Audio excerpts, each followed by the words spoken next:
मुख्यमंत्री भजनलाल शर्मा ने श्रद्धांजलि अर्पित की। श्रद्धांजलि सभा में पहुंचकर सीएम ने श्रद्धा सुमन अर्पित किए।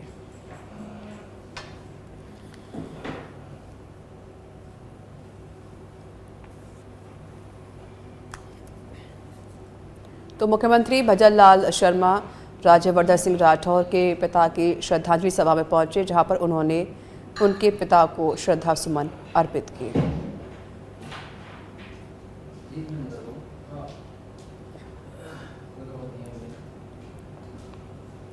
19 फरवरी को पेश होने वाले बजट से पहले विधानसभा अध्यक्ष वासुदेव देवनानी ने सर्वदलीय बैठक बुलाई, क्योंकि फोन टैपिंग के मुद्दे को लेकर विधानसभा सत्र काफी हंगामेदार रहा था। इस गतिरोध को दूर करने के लिए बैठक बुलाई गई है। बैठक के बाद संसदीय कार्य मंत्री जोगाराम पटेल ने मीडिया से बातचीत करते हुए कहा कि सभी दलों से बात हुई है, विपक्ष की जो भी मुद्दे थे उन पर चर्चा की गई, जिससे विधानसभा कार्यवाही में कोई व्यवधान ना हो। वहीं नेता प्रतिपक्ष टीकाराम जूली ने कहा कि हमारा गतिरोध तब खत्म होगा जब सरकार फोन टैपिंग पर अपना जवाब देगी। हम भी चाहते हैं कि सदन सुचारू चले। माननीय स्पीकर महोदय ने सर्वदलीय बैठक बुलाई थी। सर्वदलीय बैठक में हमारी ओर से मैं स्वयं था, मुख्य सचेतक महोदय थे और हमारे प्रतिपक्ष की ओर से माननीय प्रतिपक्ष नेता टीकाराम जी जूली थे, रफीक भाई थे और अन्य माननीय सदस्यगण थे। अध्यक्ष जी ने सबसे आग्रह किया कि हमारी राजस्थान विधानसभा का गौरवपूर्ण इतिहास रहा है, इसमें पक्ष और विपक्ष को अपनी बात कहने का अधिकार है, लेकिन वो बात मुद्दों के अनुसार नियमों में आकर के कहे। और अपनी सब ने अपना अपना डिस्कशन करने के उपरांत आखिरकार सब ने अध्यक्ष महोदय की बात को माना है और ये तय हुआ है कि बजट सत्र के दौरान हम विधानसभा के सत्र में पक्ष और विपक्ष अपनी अपनी बात रखेंगे और जो बात रखेंगे उसका सरकार हर वक्त जवाब देगी। 19 तारीख को बजट का वाचन होगा और बजट वाचन के उपरांत अगर विपक्ष को कोई बात कहनी है तो 20 तारीख को क्वेश्चन आवर्स के बाद वो अपनी बात कहेंगे और सरकार को जवाब देने की आवश्यकता होगी तो सरकार उसका जवाब देगी। और शांतिपूर्ण माहौल में कोऑर्डिनेट रिलेशन के साथ विधानसभा का सत्र चलेगा। सभी ने आपसी सहमति से और ये तय किया है कि हम हमारी परंपराओं के अनुसार सदन चलाएंगे। आज माननीय स्पीकर महोदय ने सर्वदलीय बैठक बुलाई थी। देखिए, आज अध्यक्ष जी ने सर्वदलीय बैठक बुलाई थी और बैठक के अंदर हमने जो हमारी डिमांड थी कि सरकार का मंत्री सरकार के ऊपर फोन टैपिंग का आरोप लगा रहा है और सरकार उस पर जवाब नहीं दे रही है, हमने अपनी डिमांड को दोहराया है और हमने ये भी कहा है कि आप लोकतंत्र को कमज़ोर करने का काम कर रहे हो। विधानसभा जब चलती है या लोकसभा चलती है, राज्यसभा चलती है, उस दौरान किसी भी प्रकार का कोई निर्णय, कोई वक्तव्य जिसके अंदर चर्चा हो रही हो या सरकार कोई नया टैक्स लगाए या कोई छूट दे, वो बिना विधानसभा के नहीं कर सकती। वो विधानसभा के अंदर पहले सरकार को जवाब देना होता है। तो आपके गृह राज्य मंत्री बाहर तो बोल रहे हैं कि हम मंत्री का फोन टैप नहीं कर रहे, लेकिन अंदर आप जवाब नहीं दे रहे हो, तो ये तो विधानसभा का आप अपमान कर रहे हो बाहर बयान देकर। उसी बात पे हमारी नाराजगी है।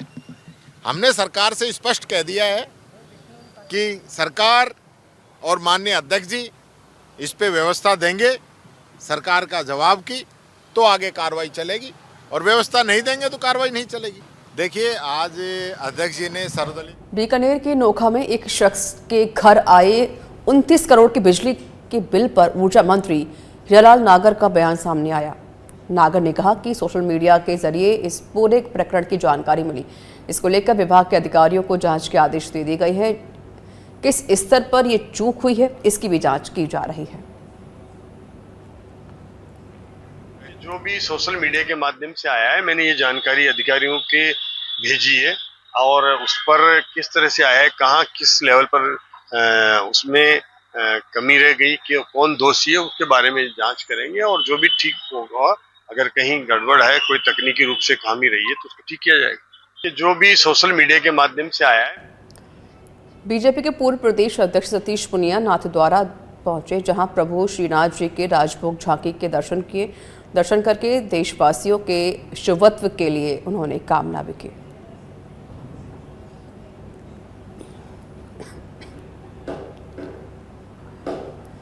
चंद्रवीर सिंह चौहान बने टोंक भाजपा जिलाध्यक्ष। केंद्रीय मंत्री भागीरथ चौधरी ने नए जिलाध्यक्ष की घोषणा की। पूर्व सांसद सुखवीर सिंह जौनपुरिया, सत्यनारायण चौधरी, लक्ष्मी जैन, पूर्व विधायक और जिलाध्यक्ष अजीत सिंह मेड़ता के साथ कार्यकर्ता मौजूद रहे। यहाँ जिलाध्यक्ष का चुनाव है। हमारे ये संगठन पर्व है। भारतीय जनता पार्टी है जो कार्यकर्ताओं की पार्टी है और इसमें सर्वानुमति से यहाँ चयन होता है। भारतीय जनता पार्टी में कब किसको दायित्व मिल जाता है ये भारतीय जनता पार्टी में संभव है, बाकी पार्टियों में, परंतु हमारे बूथ स्तर से लेकर और मंडल, जिला और फिर प्रदेश और राष्ट्र स्तर तक हमारा संगठन पर्व से हमारा चुनाव सर्वानुमति से होता है। आज मेरे को खुशी है कि आज टोंक जिले का भारतीय जनता पार्टी का ये जो संगठन जिले का जो चुनाव संपन्न हुआ है और सर्वानुमति से यहाँ जिलाध्यक्ष का चुनाव आज हो गया है। सभी 8 जो कार्यकर्ताओं ने यहाँ आवेदन किया था और 8 श्रेष्ठ थे और उसमें हमारे चौहान जी को यहाँ जिलाध्यक्ष का भी निर्वाचित घोषित किए गए हैं। ये सबको साथ लेके चलेंगे और कमल के फूल को खिलाने में पूरी जी जान से इनकी पूरी टीम लगेगी। और राजस्थान का शीर्ष नेतृत्व हमारे भारतीय जनता पार्टी का आदरणीय भजन लाल जी शर्मा, हमारे प्रदेश के अध्यक्ष आदरणीय मदन जी राठौड़, हमारे प्रदेश के प्रभारी आदरणीय राधा मोहन जी सहित पार्टी के शीर्ष नेतृत्व ने मुझ जैसे सामान्य कार्यकर्ता पर विश्वास व्यक्त किया है। और आदरणीय भागीरथ जी चौधरी हमारे यहाँ पधारे आदरणीय हिरेंद्र जी भाई साहब, हमारी पार्टी के तमाम वरिष्ठ नेताओं ने सर्वसम्मति से जो मुझे दायित्व दिया है, मैं पार्टी के सभी वरिष्ठ नेताओं का, वरिष्ठ कार्यकर्ताओं का और पार्टी के सभी नेताओं का मार्गदर्शन लेते हुए, उनसे ज्ञान लेते हुए पार्टी की सेवा करूंगा। और मुझे जैसे छोटे से कार्यकर्ता को जो जिम्मेदारी दी है, इसके लिए मैं पार्टी को धन्यवाद। उम्मीद की थी कि लगातार ये डिंग डोंग बैठक चल रही थी, कौन बनेगा करोड़पति का सवाल था। ये पार्टी ने तय किया है, मेरी कोई जानकारी में नहीं था। कितना बड़ी एक चुनौती रहेगी संगठन को एकजुटता से लेकर चलना है? बिल्कुल सबको साथ लेकर के हम सब पार्टी के जो वरिष्ठ नेता हैं, हमारे जो पूर्व अध्यक्ष हैं, हमारे सांसद, विधायक, मंत्री लोग जितने भी हैं, सबके साथ मिलकर के बैठ करके और एक साथ मिलकर हम पार्टी में काम करेंगे। ब्यावर जिले में 7 युवकों को गिरफ्तार किया गया है। सभी पर नाबालिग लड़कियों का यौन शोषण करने और ब्लैकमेल करने के आरोप हैं। पुलिस अधिकारियों ने बताया कि इस मामले में 3 एफआईआर दर्ज की गई हैं। यह एफआईआर लड़कियों के परिवारों की शिकायत के बाद दर्ज की गई, जिनमें 5 लड़कियों ने आरोप लगाया कि कुछ पुरुषों ने उन्हें मोबाइल फोन दिए और उनका यौन शोषण किया। आरोपियों ने लड़कियों से सोशल मीडिया के जरिए संपर्क किया और उन्हें मोबाइल फोन दिए ताकि वे उनसे बात कर सकें। शिकायतों में ये भी सामने आया है कि आरोपी लड़कियों को ब्लैकमेल करते थे।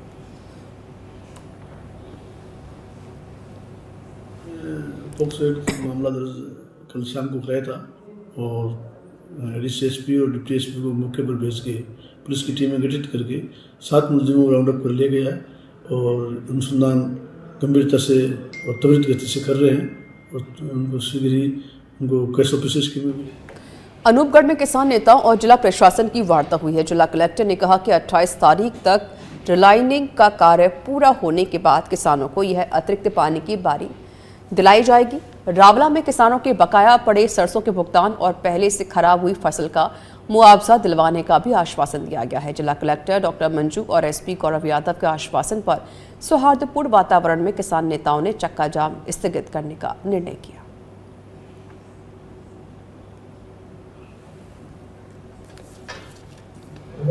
जिसके कारण से हमारी फसल नष्ट हो रही है, आप हमें 2 बारी पानी, सबसे पहली मांग ये। इसको लेकर गढ़चाना में भी आंदोलन चल रहा है। लूणगणसर में भी मैंने अटेंड किया, वहाँ चक्का जाम किया था 15 को, 12 को हमने 465 पर, 13 को पूगल और आज खाजूवाला। और मैं किसानों को धन्यवाद देना चाहता हूं कि वो अपनी पानी की मांग को लेकर यहाँ भारी संख्या में पहुंचे हैं। कांग्रेस पार्टी की तरफ से मैं उनको बहुत बहुत धन्यवाद देता हूं कि अगर वो इसी तरह से लड़ाई लड़ते रहेंगे तो ये जो सरकार है ये तो कुंभकर्ण की नींद सो रही है। के अंदर किसानों ने बहुत बड़ी महापंचायत की एसडीएम कार्यालय का घेराव किया। जो संयुक्त मोर्चे की हमारी घोषणा थी उसको लागू किया। अभी 5 बजे सरकार वार्ता के लिए न्योता दिया है, तो सरकार के साथ वार्ता हो रही है। अगर पानी देती है तो ठीक है, अन्यथा इस आंदोलन को हम पूरे प्रथम चरण में जिस तरह से हमने पहले भी फैलाया है और आगे और फैलाएंगे। कल हमारा अगला प्रोग्राम जो है वो लूणकनसर के अंदर रहेगा, जहां ट्रैक्टर ट्रालियों के द्वारा घेराव किया जाएगा और सरकार नहीं चेतती है तो फिर इस आंदोलन को उग्र रूप भी दिया जाएगा। क्योंकि 2004 में जिस तरह से वसुंधरा राज के अंदर लाठियां गोलियां चली, जेल में जाना पड़ा किसानों को, कार्यालय जले, तो हम कहना चाहते हैं सरकार से कि सरकार संवेदन दोनों नहरों में पानी का बैलेंस नहीं होने की वजह से ज्यादा पानी जो है वो आईजीएनपी फीडर में नहीं छोड़ा जा सका, जिसकी वजह से इंदिरा गांधी नहर क्षेत्र के लाखों किसान जो है उससे प्रभावित हुए।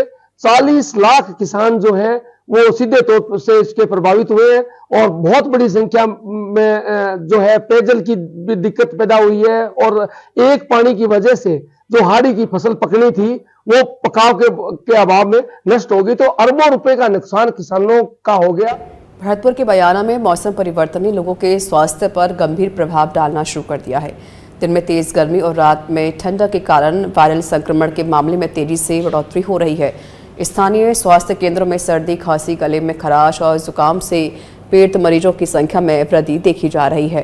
बयाना उपजिला अस्पताल पर भी मरीजों की संख्या बढ़कर 1300 पार पहुंच गई। बयाना एसडीएस में मरीजों का भार थोड़ा बढ़ा है। उसका मेन कारण ये है कि मौसमी बीमारी थोड़ा बढ़ गई है। मेनली वायरल बुखार के पेशेंट आ रहे हैं, गैस्ट्रोएंटेराइटिस के आ रहे हैं, तो इसका उतरती हुई ठंड के कारण जो पेशेंटों को सर्दी जुकाम वगैरह। चित्तौड़गढ़ में भाजपा ने जिलाध्यक्ष के रूप में रतनलाल गाडरी को चुन लिया है। रतनलाल को तीसरी बार जिलाध्यक्ष बनने का मौका मिला है। इससे पहले जिला भाजपा कार्यालय में सुबह से लंबी बैठक हुई। इस बैठक में मंत्री जोगाराम कुमावत भी शामिल हुए। मीटिंग के बाद जिलाध्यक्ष के नाम की घोषणा हुई। इस मौके पर जिलाध्यक्ष ने कहा कि पार्टी के हित में जो भी करने को मिलेगा उसे बखूबी किया जाएगा। कौन बढ़ा के गए तो मुकेश जी घर बढ़ा के गए, हेमंत जी भाई साहब और बद्रीराम जी और सारे विराजमान नवनियुक्त मंडल के अध्यक्ष, पुराने मंडल के अध्यक्ष, मातृशक्ति युवा साथियों, अगर कोई भूल चूक तो अभी बोलने में रह सकती है और आगे भी अगर कोई रह सकती है तो आप जरूर क्षमा करना कि मैं आपका छोटा कार्यकर्ता हूँ।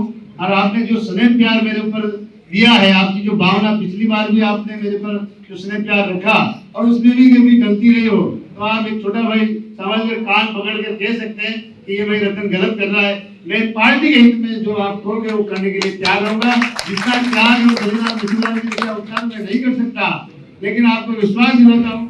डूंगरपुर के ओबरी थाना पुलिस ने सरपंच आजाद कलासुआ पर जानलेवा हमला करने की घटना का 48 घंटे खुलासा करते हुए 6 आरोपियों को गिरफ्तार किया गया। 13 फरवरी को बस स्टैंड पर शराब पीने और उत्पात मचाने के बाद आरोपियों ने सरपंच और उनकी पत्नी के साथ मारपीट की, जिसमें सरपंच को गंभीर चोटें आई हैं। पुलिस ने आरोपियों की गिरफ्तारी के लिए बड़े स्तर पर कार्रवाई की है।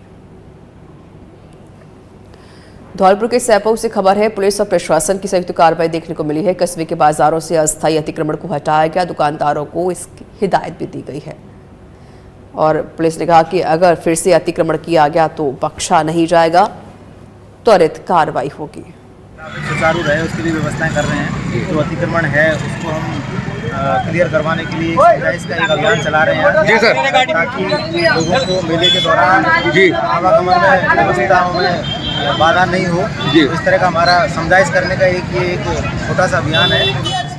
अलवर में शिवाजी पार्क थाना क्षेत्र में तिजारा फाटक पुलिया के पास मेडिकल दुकान संचालक पर हमला करने वाले 2 लोगों को पुलिस ने गिरफ्तार कर लिया। तिजारा रोड पर एक मेडिकल संचालक से पुरानी रंजिश के चलते युवक ने हमला किया था। वहीं युवक ने बीच बचाव में आए अन्य युवक पर पेपर कटर से हमला कर दिया था।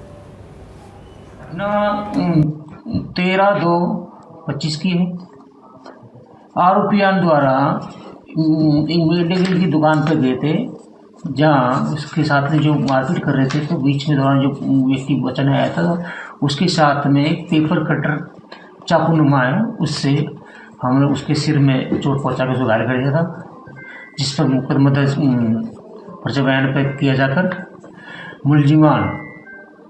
मुलजिमान अभिनव बंसल पुत्र दिनेश बंसल, जाति महाजन, निवासी बुध विहार, हाल MIA फ्लैट ट्रांसफर नगर, व कुलदीप सनोप दिनेश छिपा, निवासी तिजारा फाटक, मोहन गैस गोदाम के पीछे, जिसको प्रतापगढ़ के छोटी सादरी नगर के गांधी चौराहे पर एक दर्दनाक हादसा हो गया जब बस पर चढ़ने के दौरान एक युवक गिर गया और बस के टायर के नीचे आ जाने से उसके दोनों पैर टूट गए।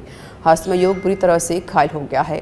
मौके पर मौजूद लोगों ने तुरंत एम्बुलेंस को सूचना दी, जिसके बाद घायल को अस्पताल पहुंचाया गया और उसका इलाज जारी है।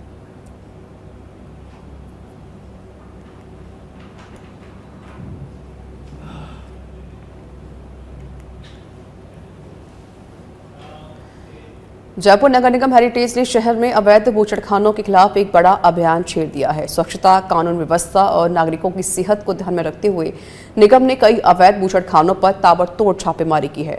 अब तक की इस कार्रवाई ने शहर भर में हलचल मचा दी है। देखिए हमारी खास रिपोर्ट।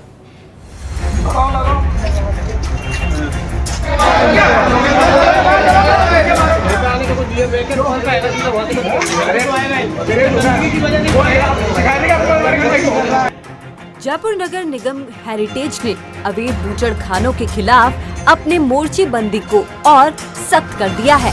नगर निगम की विशेष टीमों ने शहर के विभिन्न इलाकों में छापे मारकर उन बूचड़खानों को सीज कर दिया जो बिना लाइसेंस और अव्यवस्थित तरीके से काम कर रहे थे। यह अभियान सिर्फ कानूनी व्यवस्था को सुधारने के लिए नहीं है, बल्कि शहर की सफाई, स्वच्छता और पर्यावरण संरक्षण के लिए भी बेहद महत्वपूर्ण है। नगर निगम हेरिटेज का मुख्य उद्देश्य हेरिटेज क्षेत्र से स्वस्थता। नगर निगम हेरिटेज का मुख्य उद्देश्य हेरिटेज क्षेत्र में स्वच्छता और कानून का पालन सख्ती से करना है। अवैध बूचड़खानों के खिलाफ यह अभियान जारी रहेगा और किसी भी अवैध गतिविधि को बर्दाश्त नहीं किया जाएगा। स्थानीय लोगों के मुताबिक यह कार्यवाही बेहद आवश्यक थी। लंबे समय से अवैध बूचड़खानों की वजह से गंदगी और बदबू की समस्या बनी हुई थी, जिससे इलाकों का माहौल खराब हो गया था। अब निगम की कार्यवाही से इलाके में स्वच्छता और स्वास्थ्य की स्थिति में सुधार आने की उम्मीदें हैं। हालांकि नगर निगम की यह कार्यवाही मीट दुकानदारों के लिए परेशानियों का कारण बन गई है। दुकानदारों का कहना है कि उन्हें बिना नोटिस दिए कार्यवाही की गई है। वे मानते हैं कि यदि पहले नोटिस दिया जाता तो वे अपनी दुकानों को सुधार कर सकते थे। यह कार्यवाही बिना नोटिस के की गई है, जो कि सरासर गलत है। नगर निगम का कहना है कि उन्होंने बार बार चेतावनी दी थी, लेकिन अवैध कारोबार करने वाले दुकानदारों ने कोई सुधार नहीं किया। अधिकारियों का दावा है कि इन दुकानों पर कार्यवाही से शहर की स्वास्थ्य और सफाई की स्थिति में सुधार होगा, लेकिन व्यापारियों के विरोध को भी नजरअंदाज नहीं किया जा सकता। जयपुर नगर निगम हेरिटेज की अवैध बूचड़ खानों के खिलाफ बड़ी कार्रवाई देखने को मिल रही है। वहीं नगर निगम हेरिटेज की इस कार्रवाई से आम जनता खुश नजर आ रही है, तो दूसरी तरफ मीट व्यापारियों में आक्रोश भी देखा जा रहा है। अब देखना ये होगा कि नगर निगम हेरिटेज की इस कार्रवाई से आने वाले समय में आम जन और व्यापारियों में किस तरह से सामंजस्य से बैठा पाएगी या नहीं, ये तो आने वाला वक्त बताएगा। लेकिन फिलहाल नगर निगम हेरिटेज की अवैध बूचड़खानों के खिलाफ कार्रवाई करती हुई नजर आ रही है।